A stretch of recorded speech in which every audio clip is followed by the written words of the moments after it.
श्रीमद रामानुजाचार्य जी महाराज जी को जब ये बात पता चली कि यहां पंडा पुजारी ऐसे सेवा करते हैं ठाकुर जी की, मंत्र मंत्र भी शुद्ध नहीं बोलते हैं, ऐसे कुछ भी पधरा देते हैं और कभी भी ठाकुर जी को सुला देते हैं। जगन्नाथ जी का शयन का समय निश्चित नहीं है, कभी भी सोते हैं और कभी भी उठ जाते हैं। उठने का फिर भी निश्चित है, 4-5 बजे उठ जाते हैं, पर सोने कभी कभी तो 1 बजे भी शयन आरती होती ठाकुर जी की, 2 ही घंटा सोते हैं। रामानुजाचार्य जी बोले ये नियम उचित नहीं है, हम अपने शिष्यों सहित जाएंगे और जगन्नाथ जी की नई सेवा प्रणाली का व्यवस्थित करेंगे। और रामानुजाचार्य जी अपने 5000 शिष्यों के साथ जगन्नाथपुरी पहुंच गए और वहां भीतर पहुंच के सब पंडा पुजारी बाहर कर दिए, तुम लोग बाहर जाओ, अब सेवा हम करेंगे ठाकुर जी की। आचार्य की बात पंडा पुजारी कैसे टाल सकते, बेचारे सब बाहर हो गए, कपाट बंद कर दिए जगन्नाथ जी के। बोले अब केवल शुद्ध तरीके से सेवा होगी। पूरा मंदिर धोया, ठाकुर जी का पंचामृत अभिषेक किया। जगन्नाथ जी बेचारे ठिठर गए, बोले कि ओहो कितनों नवाई दियो मुझे। आपको पता जगन्नाथ जी स्नान कैसे करते हैं? श्री जगन्नाथ भगवान के सामने विशाल शीशा रखा जाता है और जब शीशा में जगन्नाथ जी स्वयं को देखते हैं, शीशा में पानी डाला जाता है, हरि हरि बोलो, नालिए जगन्नाथ। जगन्नाथ जी वही में खुश है, वाह प्रतिबिंब कोई नवाओ। साल में 1 बार स्नान पूर्णिमा पर नहाते हैं तो महाराज बुखार आ जाता है इनको, इनके प्रतिबिंब स्नान करते हैं शीशा में ठाकुर जी को प्रतिबिंब। आप लोग भी प्रतिबिंब को नवा के चले जाए करो कहीं, स्नान है क्यों? हमारे लिए सारे नियम है, ठाकुर जी के लिए नहीं है कोई नियम। रामानुजाचार्य जी ने तो विधि से सेवा प्रारंभ कर दी, रोज स्नान होगा, रोज ये प्रसादी बनेगी, रोज ये इतने बजे कपाट बंद होंगे, इतने बजे खुल जाएंगे, ये वेद मंत्र सुनाए जाएंगे, ये पाठ सुनाया जाएगा। 5 दिन में जगन्नाथ जी सूख गए, पतरे से है गए। आचार्य चरण सो बोले, रामानुजाचार्य जी सो बोले, आप दक्षिण में हमारी सेवा करते तो हैं, आप वहीं सेवा कर लिया करो ना, यहाँ हमको इनके मुताबिक करवाने तो। बोले आप बिल्कुल शांत रहिए, हम आचार्य हैं, हमारी आज्ञा आपको माननी पड़ेगी। ठाकुर जी चुप हो गए, ठीक है भैया क्या कहें। लेकिन बाहर खड़े सब पंडा पुजारियों को ठाकुर जी को बड़ी याद, ठाकुर जी को याद आ रही है। रात्रि कपाट बंद हुए, बलभद्र सुभद्रा जी से ठाकुर जी बात करने लगे, मुंह को तो बहुत याद आ रही है। ये सब उड़िया वैष्णव मेरे सामने मटक मटक करके हरि हरि बोल के जैसे नाचते हैं, मुझे बहुत सुख मिलता है। ये जैसे भी हैं, ये जैसी सेवा करते हैं, मुझे वो भाती है, मुझे वो बहुत प्रिय लगती है। मैं कब कह रहा हूं कि भाई वेद जन्य या शास्त्र जन्य सेवा मत करो, पर यहां पर मैं भाव की सेवा से प्रसन्न हूं। अब कैसे समझाऊं मैं आचार्य चरण को?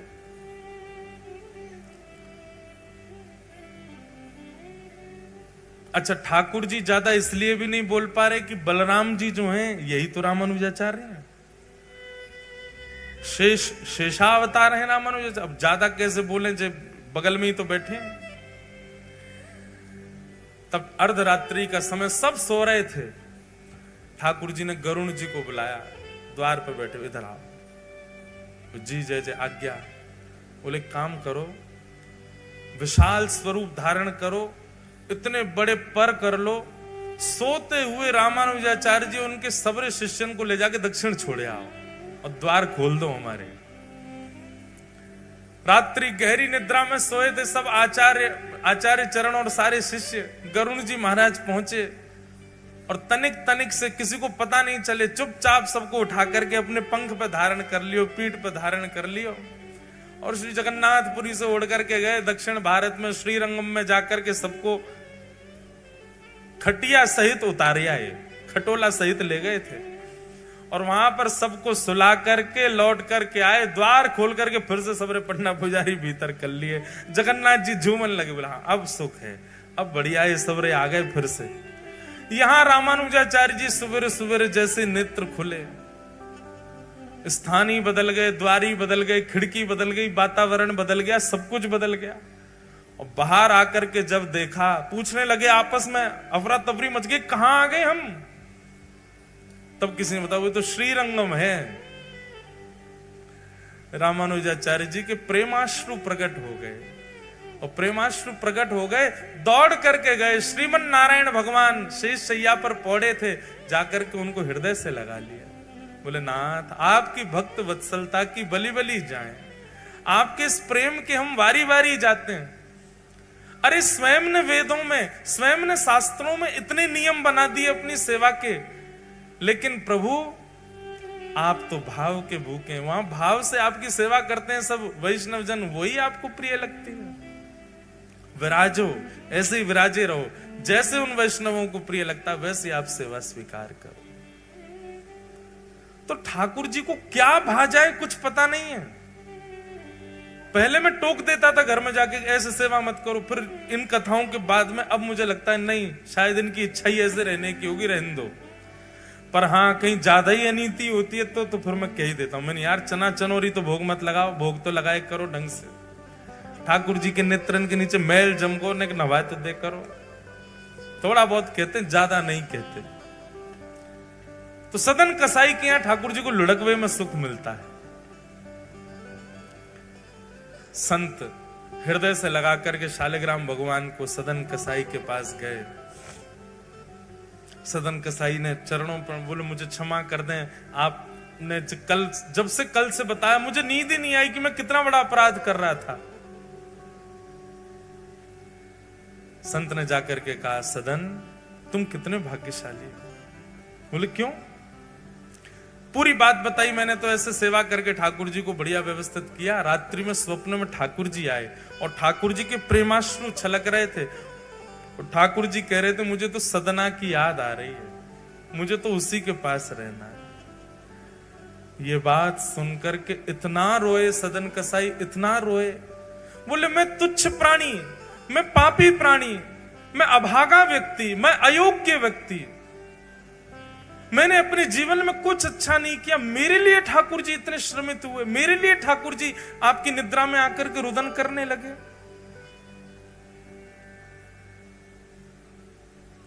सदन कसाई ने उसी क्षण अपनी दुकान आदि तो सब बंद कर दी, बेग बाग दी, सारा काम छोड़ दिया। बोले कि अब शेष जीवन जिस प्रकार ठाकुर जी मेरे लिए विरह आतुर हुए, अब मैं ठाकुर जी के लिए विरह आतुर हूंगा। ठाकुर जी को मेरे लिए विरह सहना पड़ा, और विरह में अपना जीवन व्यतीत करने लगे सदन कसाई। कथाएं सुनते, नित्य श्रवण करते, कहां है नाथ, कैसे हैं नाथ, बस उसी विरह में रहते।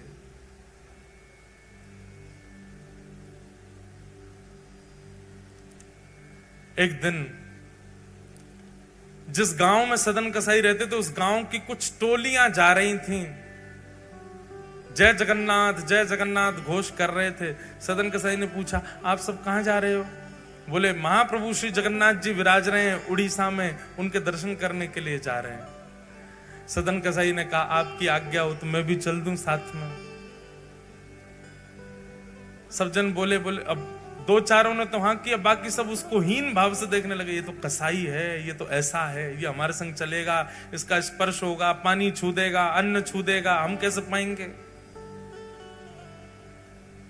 उन सबके बीच में होने वाले उस प्रतिकार को सदन कसाई ने बुरा नहीं माना, बल्कि अच्छा माना। एक बात हमारी बहुत ध्यान से सुनना बंधुओं, कभी यदि वैष्णव भक्त को जीवन में प्रतिकार सहना पड़े, कभी वैष्णव भक्त को अपने जीवन में किसी से अपमान सहना पड़े, तो उस अपमान को, उस प्रतिकार को आप ठाकुर जी का आशीर्वादी समझो। ये बात हम कह रहे हैं, मंच से आप सुन रहे हो, पर इसको फॉलो कोई नहीं करेगा। प्रतिकार होते ही आप सबको क्रोध आ जाएगा, एक बार को हमें भी आ सकता है, पर हम मंच से कह रहे हैं, हमको भी प्रयास करना चाहिए, आपको भी प्रयास करना चाहिए। वैष्णव भक्त को प्रतिकार यदि होता है तो प्रतिकार का रूप क्या होता है, ध्यान से सुनना। हम सबके जीवन में जब से भजन आता है, जब से ठाकुर जी आ जाते हैं, जीवन एक पवित्र जैसा हो जाता है, जीवन में योग्यताएं आ जाती हैं। पर हमारे जीवन में, हमारे चित्त में, हमारे प्रारब्ध में कहीं ना कहीं हमारे दोष विद्यमान होते हैं, जो दोष हमारे भजन करने से भी नष्ट नहीं हो रहे। जैसे कईयों का क्रोध नष्ट नहीं हो रहा, कईयों का भजन करने के बाद भी मोह नष्ट नहीं हो रहा, कईयों का भजन करने के बाद भी लोभ नष्ट नहीं हो रहा। व्यक्ति यदि भजन के मार्ग में है और उसका कोई दोष नष्ट नहीं हो रहा और उस समय कोई भजनानंदी या कोई वैष्णव या कोई धाम निवासी उसका प्रतिकार कर दे, उस प्रतिकार में इतनी सामर्थ्य है कि आपका दोष नष्ट हो जाएगा, अगर आपने उसको सह लिया तो। दो बातें हैं, सह लिया तो आपका दोष नष्ट हो जाएगा और नहीं सहा तो वो दोष और प्रगाढ़ हो जाएगा। या हमारे भैया वृंदावन में यदि कोई आपको दारी को कह दे तो खुश है जाएंगे, अब हमारा दोष नष्ट हो जाएगा। वृंदावन में कोई धक्का दे दे, जगन्नाथपुरी में कोई आपको कोहनी मार दे, कोई आपको गारी दे दे, धाम निवासी या भजनानंदी, तो अब समझ जाइयो कि आपका जो दोष अति भजन से नष्ट नहीं हुआ वो इसके प्रतिकार से नष्ट हो जाएगा। बस उसको सह लेना। सम्मानम कलयाति घोर गरलम नीचपमानम क्षुधा श्री राधा मुरली रवो ब्रज सखे वृंदावनम मत्यज। सम्मान की इच्छा भक्त को नहीं होनी चाहिए, और कोई अपमान कर दे तो उसको सिर पर धारण कर लो, उसको स्वीकार कर लो। बस प्रतिकार में विचलित मत हो। हमको राधा रमन जी गए, हम राधा वल्लभ जी गए, वहां के पुजारी जी ने हमको डांट दिया, वहां के लोगों ने हमारे साथ ऐसा व्यवहार कर दिया, बिहारी जी में महाराज जी अच्छा नहीं लगता, बिहारी जी में ऐसा कर दिया। क्यों आप इतनी शिकायत करते हो वृंदावन की या किसी भी धाम की? कभी शिकायत मत करो। उस प्रतिकार को आप चिकित्सा मान करके सहन करो। चिकित्सा में कभी भी आपके सुख का विचार नहीं होता, आपको कष्ट ही दिया जाता है। इंजेक्शन लगने में कभी ऐसा अनुभव होता है कि नहीं नहीं ये तो बहुत अच्छा लग रहा है, ऐसा लग रहा है मखमली गद्दा छुपाया जा रहा हो? नहीं, आपको श्रम होगा ही। श्रम होता है, चिकित्सा तभी होती है। इसीलिए प्रतिकार को आप चिकित्सा मानो। सदन कसाई ने मन में विचार किया कि ये सब मेरा प्रतिकार कर रहे हैं, सब मेरी निंदा कर रहे हैं, इससे मेरे दोष ही नष्ट होंगे।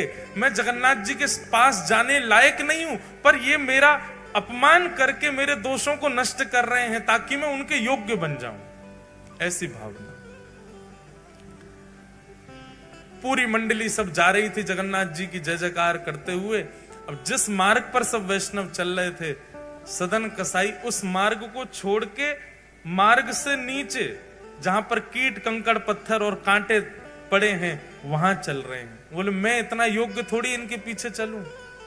अपना मार्ग बदल करके चलने लगे। और ज्यों ज्यों जगन्नाथ जी के समीप जा रहे हैं त्यों त्यों आनंद में भरते जा रहे हैं, त्यों त्यों नेत्रों से आंसू निकल रहे हैं। कैसे होंगे जगन्नाथ जी? मैंने सुना है उनकी भुजाएं नहीं है, मैंने सुना है उनके चरण कमल का दर्शन नहीं, मैंने सुना बड़ी बड़ी आंखें हैं, कैसा अधरामृत है, कैसा सुंदर मुखमंडल है। सबका विचार चिंतन करते हुए श्री सदन कसाई जी जा रहे हैं। सदन कसाई एक नगर में पहुंचे और उस नगर में रात्रि विश्राम करने के लिए एक घर के बाहर ही दरी बिछा करके लेट गए। बहुत ध्यानपूर्वक सुनना। उस घर के भीतर एक परम सुंदरी महिला रहती थी और सदन कसाई का रूप भी बहुत सुंदर था। ठाकुर जी परीक्षा ले रहे हैं, पहले प्रतिकार करवाया, अब परीक्षा ले रहे हैं। इतनी रुकावटें किसी को अगर धाम जाने में नहीं आती हैं तो समझ जाओ कि ठाकुर जी ने बुलाया हो नहीं है, जबरदस्ती जा रहे हो। ठाकुर जी बुलावेंगे तो उथल पुथल होती ही रहेगी। सदन कसाई लेटे हैं और तभी अटारी से उस महिला ने सदन कसाई को देखा। उनका सौंदर्य देख करके महाराज आकर्षित हो गए। उसने सदन कसाई की ओर कुछ इशारा किया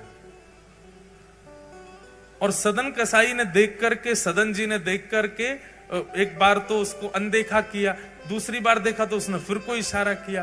तो सदन जी ने ऐसा कुछ इशारा किया कि उस कन्या को, उस महिला को यह लगा कि ये मुझे कह रहा है कि तू विवाहिता है, पहले अपने पति को मार तब मैं रहूंगा तेरे साथ। उस मन चली महिला ने तुरंत गई और जाकर के अपने पति का वध कर दिया, मार दिया।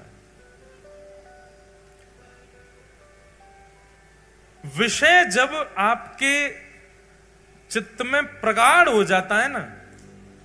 एक बात भगवान गीता में कहते हैं, ध्यायतो विषयाम पुंसः संगस्तेषु उपजायते। ठाकुर जी कह रहे हैं कि विषय का ध्यान ज्यादा बुरा है। इतना बुरा विषय भोगना नहीं होता। विषय का भोग तो बहुत बाद में होता है, पर विषय की स्मृति करना, विषय का ध्यान करना, वो बहुत बुरा है। साधक को विषय स्मृति नहीं करनी चाहिए, विषय का चिंतन नहीं करना चाहिए। बहुत ध्यानपूर्वक सुनिएगा। विषय चिंतन जब हम करते हैं और उस समय विषय जो विकार हमारे चित्त में, मस्तिष्क में प्रकट करता है, वो ज्यादा बुरे हैं, वो ज्यादा पापजन्य होते हैं।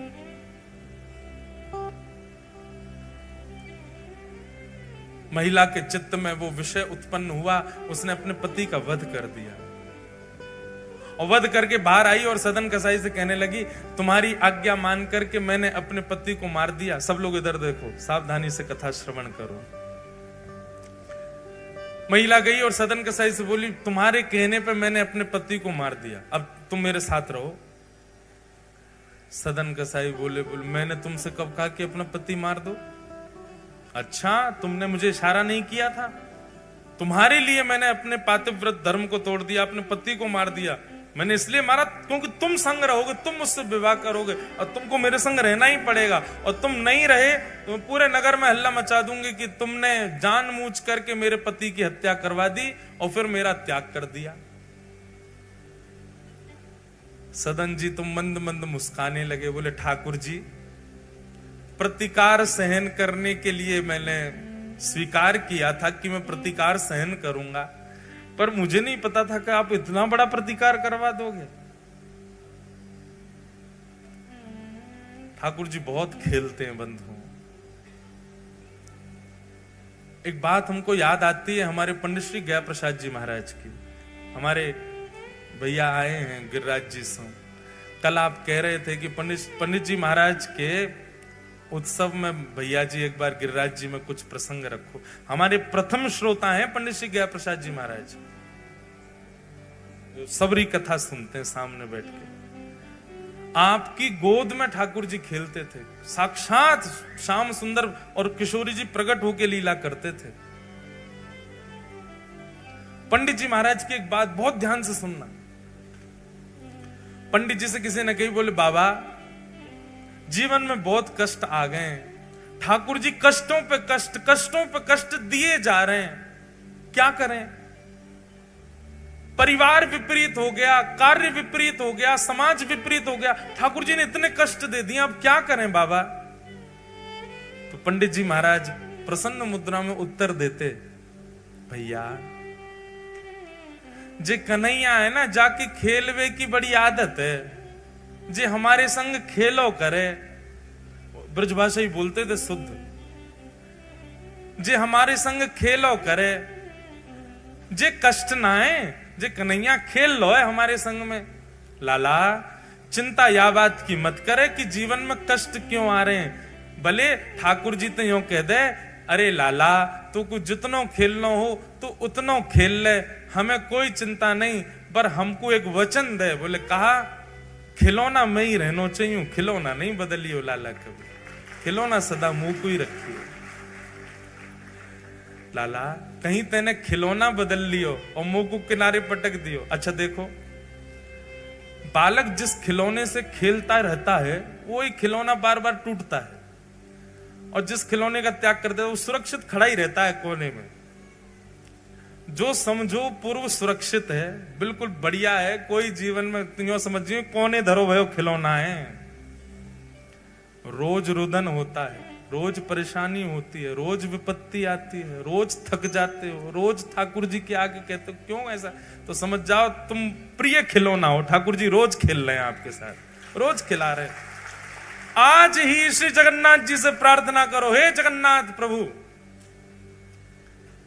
आप कितना भी खेल खेलो पर वचन दे के खेलो कि खिलौना मैं ही रहूंगा, खिलौना नहीं बदलना चाहिए। पंडित जी महाराज की वाणी, पंडित श्री गया प्रसाद जी महाराज। तो वही बात आ गई। सदन कसाई बोले जय जय खेल रहे हो, पहले प्रतिकार करवाया, अब अपमान करवाया। ठीक है आप खेल लो, लेकिन वचन दो मेरे संग ही खेलना और किसी के संग नहीं। लेकिन सदन कसाई ने उस कन्या को स्वीकार नहीं किया। बोले तुम जो अपराध देना चाहो, जो दंड देना चाहो मुझे स्वीकार, पर तुम्हारे साथ नहीं रहूंगा मैं।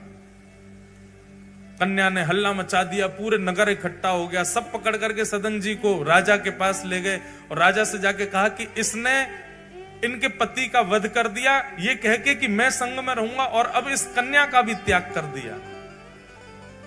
राजा ने सदन कसाई से कहा क्यों भाई तुमने ऐसा किया? सदन जी हंसने लगे, बोले कि मैं क्या कहूं, क्योंकि मेरे पक्ष को मैं रखूं उसके लिए सबूत इकट्ठे करने पड़ेंगे और इतना मुझ पर समय नहीं है। आपको जो दंड देना है वो दंड दे दीजिए, पर बस एक चीज मेरी मानना, मृत्यु दंड मत देना। कागा सब तन खाइयो, मेरो चुन चुन खाइयो मांस, दोने नामत खाइयो, मोहे पिया मिलन की आस। सदन कसाई रोने लगे, आपको जो दंड देना है मुझे स्वीकार है, पर मुझे मारिएगा नहीं। मुझे मृत्यु का भय इसलिए नहीं कह रहा, मैं अपने नाथ से मिलने जा रहा हूं, एक बार उनको देख तो लूं। कहीं उनको देखे बगैर मेरे प्राण निकल गए तो फिर मैं कैसे जीवित रहूंगा।